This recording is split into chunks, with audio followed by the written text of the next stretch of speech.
Hello guys, we're back. I decided that I'm going to show you the second game of round 1, 2026 candidates tournament, and this is the game between Praggnanandhaa and Anish Giri. I think it was a very interesting game, so I decided that I was choosing between Hikaru Nakamura and Fabiano Caruano, but I thought that this game is a little more interesting, maybe because of the opening. So I decided that I'm going to show you this game. But first, before we check out the game, let me see this nice photo. Here you can see I'm going to... There we go. Here you can see Pragg is staring at Anish Giri, and I think this is when he knew the game is over, that Anish's position is lost. So a very nice photo from Praggnanandhaa. So now let's see this game. We can see that both players are about equal strength, 2,741 rating points for Praggnanandhaa and 2,753 rating points by Anish Giri. Let's see this game. Here, Pragg opened and starts the game with e4, c5 by Anish, knight to c3, and d6. This is the Sicilian defense is on the board. And here in this position, many moves can be played. Knight from g to e2 can be played, knight f3, or maybe immediately d4. But Praggnanandhaa went for the Grand Prix attack. This is an interesting choice. And Anish Giri responded with g6, trying to fianchetto the dark square bishop, knight to f3. And we have bishop to g7, putting the bishop on this long diagonal. And now we have bishop b5 check. Bishop blocks. So, and we have a4 by Pragg. Knight to c6, nicely developing the knight, putting some more control on that d4 square. And we have castles, a6, challenging this bishop and asking Pragg some questions. We have a trade, bishop takes c6, and sorry about that, we don't have a trade. We have bishop to c4.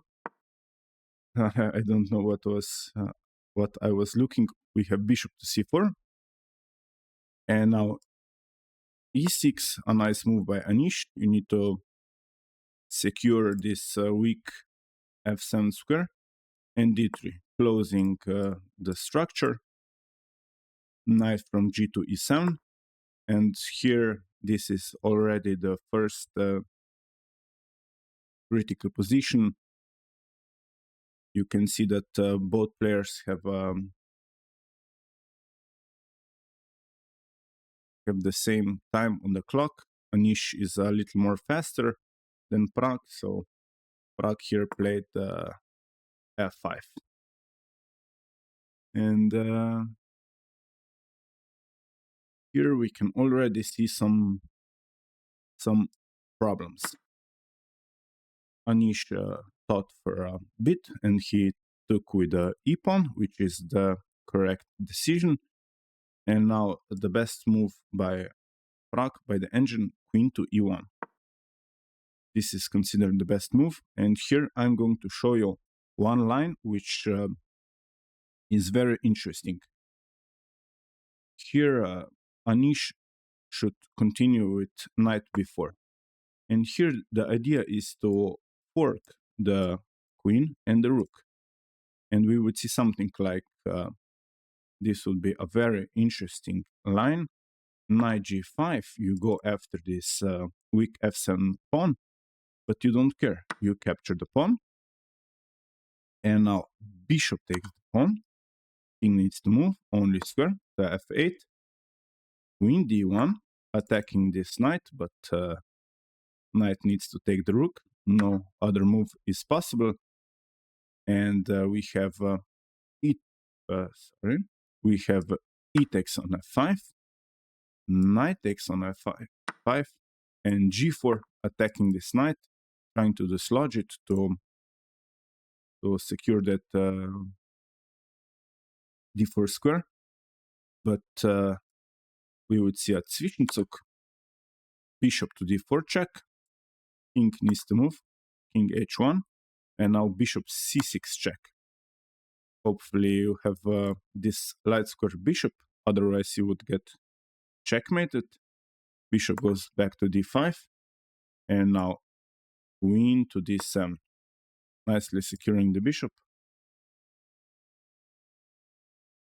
G takes on f5, and bishop takes on c3.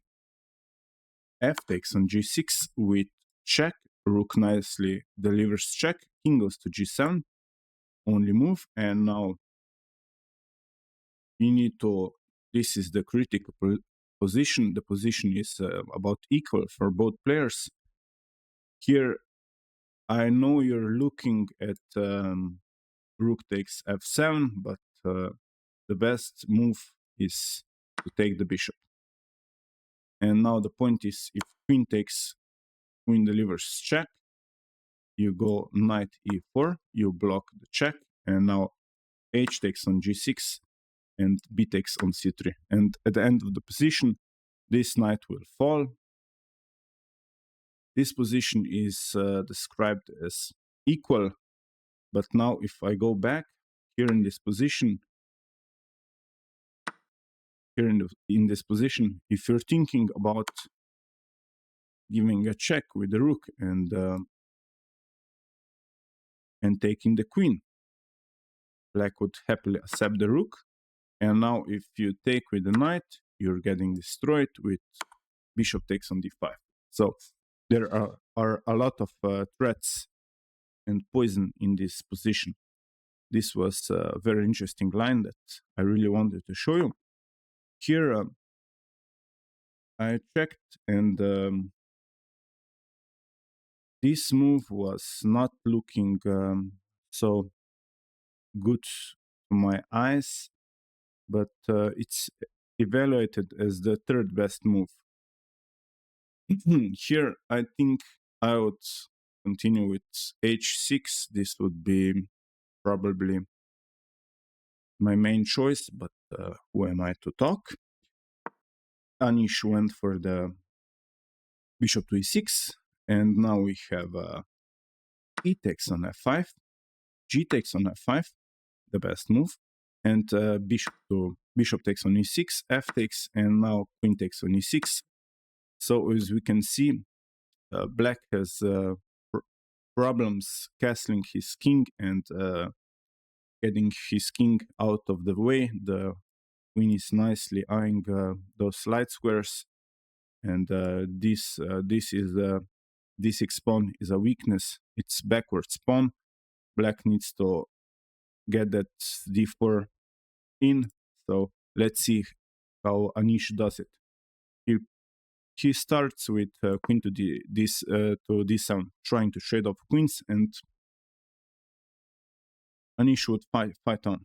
We have queen c4, the best move by Pragg. Pragg certainly plays some amazing chess, and Anish castles. But the problems for him are not over yet. Bishop to g5, nicely pinning this knight, so the knight cannot move because you lose the rook. We have rook from d to e8, defending the knight, and rook from a to e1. I was checking the position, and the interesting move was to play knight a5 to attack the queen. We would see something like queen goes to h4, putting a lot of pressure on that knight. Knight g6, attacking the queen, and we would see a trade. Rook takes on e8, rook takes, and now the queen needs to move. Queen goes to h5, and at the end of the position, white would be slightly better, but this knight to a5 idea would be very interesting, but here Anish played knight g6, and now we have this is the beautiful square for this knight d5. And now here, if you're thinking about, let's say, attacking the bishop, how do you win the game with white? It's very simple. You play knight b6, you fork the king and the queen. You need to move, let's say, for example, and you pick up the queen, completely winning. So you need to be very careful. Here Anish sidestep with the king, and we have knight f6, forking the queen and the rook. So you need to give up your bishop. I think this was the first thing that changed the game, because the bishop is better than a knight in this position, certainly, because it is an open position. This dark square bishop controls a lot of squares, and as you will see in the end game, it really proved to be a powerful piece on the board. Okay, but let we continue. Rook from h to f8, nicely attacking the bishop. Bishop goes back to c7. As you can see, bishop is nicely controlling the knights. This knight, so yeah, very nice. We have f4 and a trade by Pragg. Rook takes on e8. Rook takes.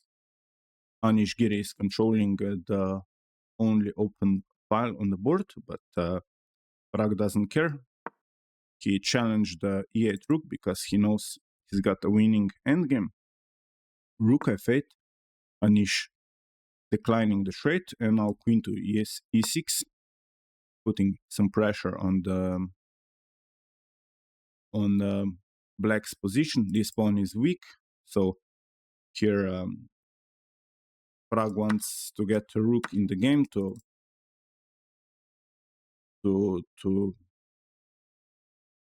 attack this d6 pawn, but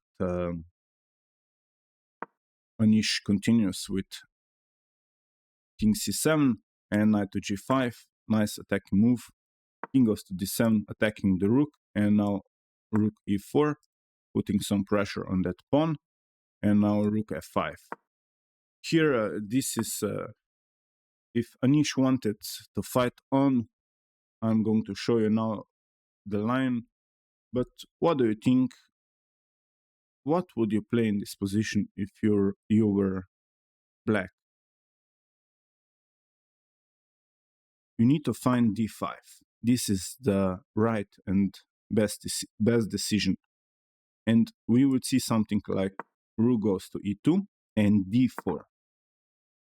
And now bishop to e1, and now h6. You attack this knight, and the best square for the knight is knight e4. Knight is attacking that c5 pawn, but now you defend with rook f5. You defend the pawn, and now g4, attacking the rook. You take en passant. F takes on g3.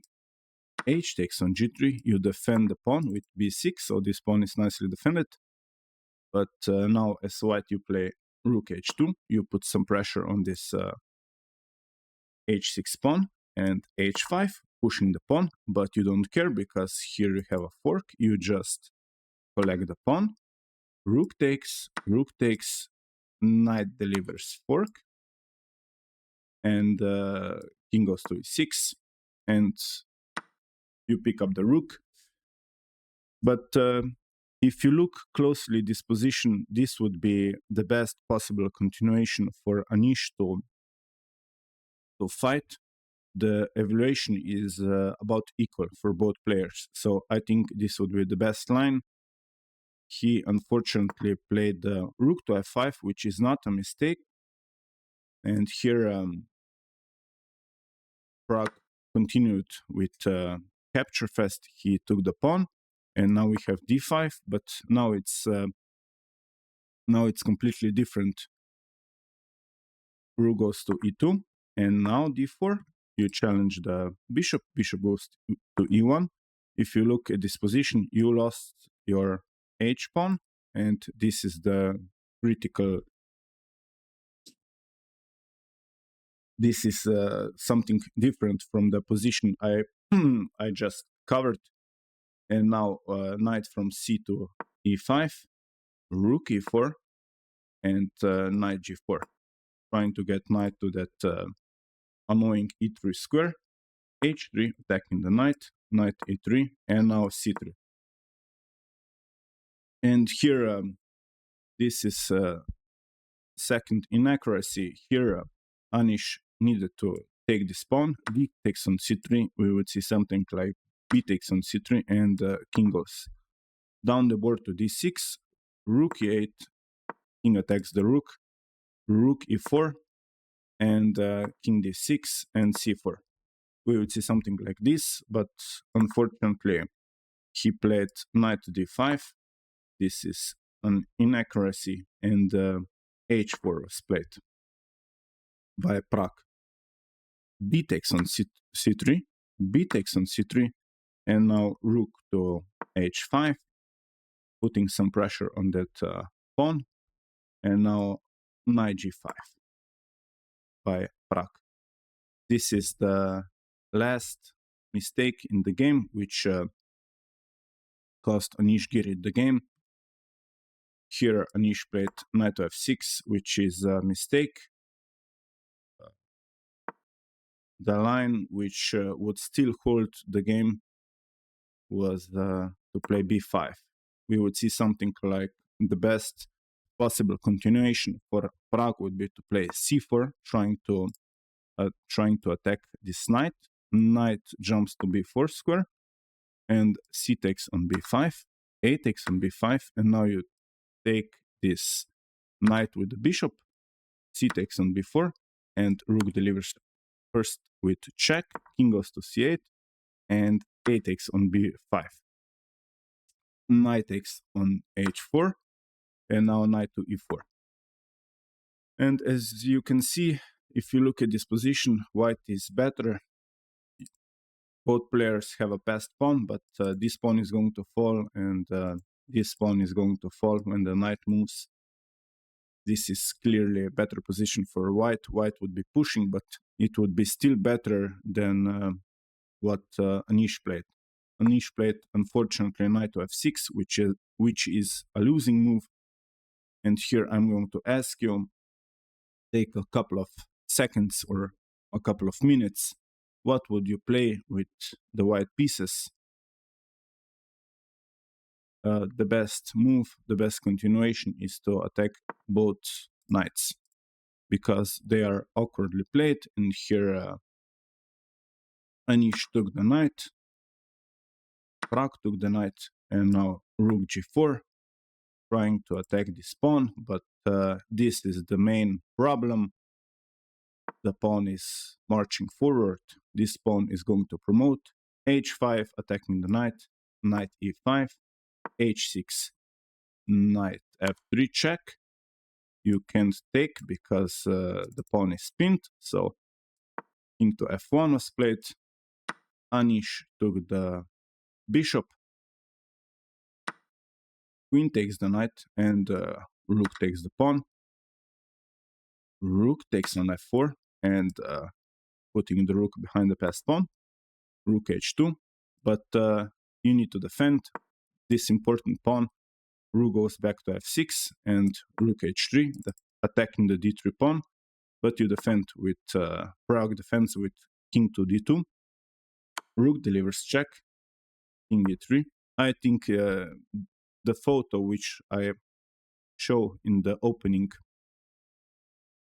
in the introduction, was right around this corner when Pragg knew Anish is going to lose. So here the game continues with rook h3, king goes up the board, king is trying to go with the pawn, king needs to go with the pawn. We have c4, d takes on c4. Pragg really doesn't care about this 2 pawns, rook takes on c3, and king goes to f5, king e7, rook goes to b6, trying to go from behind, rook takes on c4, h7, and it was also in this position on move 51 that Anish Giri resigned the game, because there is no defense and stopping the h7 pawn. Why he resigned, I'm going to show you one of the lines, but he knows it's winning for white, whatever you play. Let's say, for example, the most natural continuation would be to put the rook on h4 behind the passed pawn. We would see something like king goes to g6, rook delivers check, because you have nothing better, and now king goes to f5, attacks the rook, rook back to h4, and now you just collect this pawn with check, king goes to f8, and now you play king g6, rook delivers check, you play king f6, you're threatening mate in 1, so you need to give a check to force a king to sidestep, but now you play king g5, and now rook f1, and you deliver a nice mate. So this is just one of the lines which I showed, but everything is winning for white. It all came down to this moment when Anish resigned the game. So yeah, this was a very interesting game. A Grand Prix attack in the Sicilian defense. Pragg won the game. I think he's got a lot of chances. This young gentleman is a very ambitious player. So yeah, if you're so far enjoying in my content, you can feel free to tap that button to subscribe, like this video, share it with your friends and family, and invite them for some chess action, for some chess content. I'm going to continue with showing best games of the candidates, and Fisher series will be out on the weekend. You can expect the videos to come out on Friday, Saturday, or Sunday. So yeah, hope you enjoy it, and we'll see you soon with next video to come. Enjoy your day, and goodbye.